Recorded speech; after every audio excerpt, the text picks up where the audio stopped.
Bonjour tout le monde. Mon nom c'est Abel Maïna.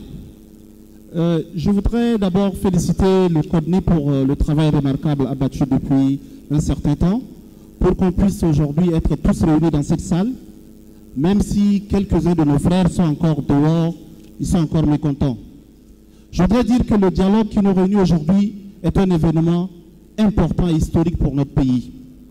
Il ne faut pas que nous regardions le temps. Il ne faut pas se dire qu'on a un temps court et qu'il faut rapidement faire des choses, avancer, pour qu'on puisse se retrouver encore quelques années après pour rediscuter encore de l'avenir de notre pays. Il faut prendre le temps qu'il faut. Même si cela doit nous prendre 3 ans, 4 ans, 5 ans, prenons ce temps pour discuter des véritables problèmes de notre pays. Il ne faut pas amener les choses très rapidement. Je vais lire ici quelques propositions que j'ai pu souligner. En ce qui concerne la souveraineté, il faut inscrire chaque point par chapitre. Le premier point, c'est le chapitre sur le mandat du dialogue national.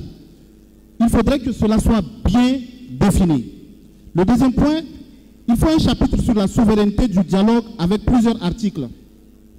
Un autre chapitre sur les droits de vote. Il faut bien que cela soit inscrit dans le règlement pour que demain on ne nous dise pas que non, ce n'est pas dans le règlement, qu'il faut faire ça, il faut faire ça. Prenons le temps de discuter. Le chapitre 1. Quelques propositions que je vais vous faire, c'est long, mais après je vous enverrai ça. Du mandat du dialogue national inclusif et souverain. Article 1. Le dialogue national est une assise des forces vives de la nation tchadienne en vue d'un consensus permettant de sortir le pays d'une situation de crise multidimensionnelle par la conclusion de la refondation de notre État. L'objectif principal du dialogue national inclusif est d'adopter et de façon consensuelle une vision nationale sur la refondation de l'État, des institutions démocratiques fortes, d'un processus de réconciliation nationale, de renforcement de la sécurité et de la justice et du vivre ensemble, ainsi que d'une gestion crédible de la transition politique pour aboutir à des élections transparentes, sincères, inclusives, équitables et la mise en place d'un État fort. Je veux dire par là qu'il faut éviter de voir à chaque fois que les élections. Le dialogue national aboutira entre autres à l'adoption d'une charte de transition et d'autres textes régissant la transition devant garantir entre autres l'inéligibilité des dirigeants de la transition aux prochaines élections et leur rénovation, inamovibilité durant la transition.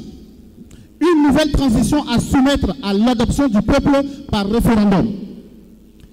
La définition de l'architecture des institutions démocratiques fortes, la loi électorale et le découpage électoral. Les dispositions électorales, structure, organisation des élections.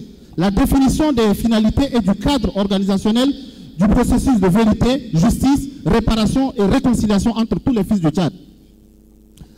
La définition et l'adoption des organes de transition, notamment exécutifs de la transition, parlement de transition et de leurs membres. La désignation d'un membre des organes de transition, des membres des organes de transition et la consécration de leur inamovibilité durant la période de transition. 10. La définition de la feuille de route de la transition, la mise en place de mesures transitionnelles pour le contrôle et la gestion des forces de défense. S'il vous plaît.